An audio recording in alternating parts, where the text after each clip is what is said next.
Je viens de voir les images de Kabila à Goma et sans surprise à côté de lui, Moïse Nyarugabo. Oh! Kabila a des comportements bizarres et ça j'ai jamais compris et ça ne m'étonne pas qu'il y ait des gens qui l'accusent d'être rwandais.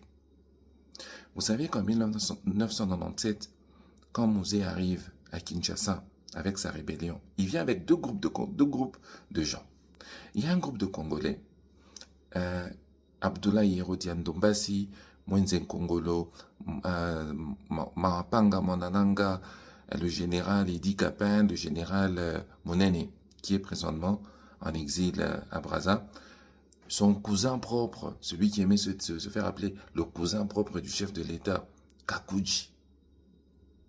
Et de l'autre côté, il y a un groupe de Rwandais, James Kabarebe, Deogracias Bouguera, Bizima Kahara, Moïse Nyarugabo, Azarias Ruberwa. Une année après, il y a eu l'embrouille avec le Rwanda.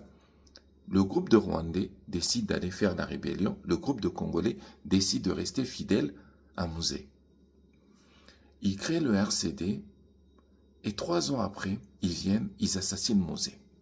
Parce que ce sont les Rwandais qui ont tué Mouzé, on le sait. Mais vous savez ce qui se passe après? Il y a quelque chose de bizarre. Déjà pendant le deuil de Mouzé, on a pleuré Mouzé à Kinshasa. Les obsèques ont été organisées à Kinshasa.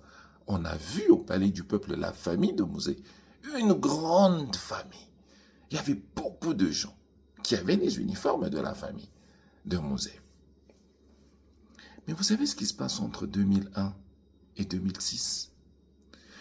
Kabila va s'arranger pour se débarrasser de tous les proches de son père et se rapprocher de tous les ennemis de son père. Idi Kapende est en prison, Monene va en exil, Kakuji meurt, Mwenze Kongolo est muselé, Mahapanga va se retrouver au Zimbabwe et tous disparaissent. Et qui deviennent les proches de Kabila?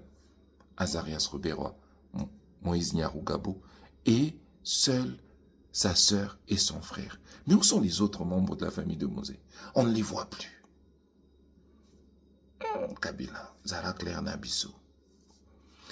Quelque chose d'autre qui m'intrigue, qui m'a toujours intrigué, c'est que quand il crée son empire, il y a un Congolais très intelligent, un Katangé, Augustin Katumba Mwanke, qui est en fait l'architecte de la fortune et de la richesse de Kabila. C'est un banquier. Alors il aide Kabila à forger son influence dans le monde de mines et des finances. Il est d'ailleurs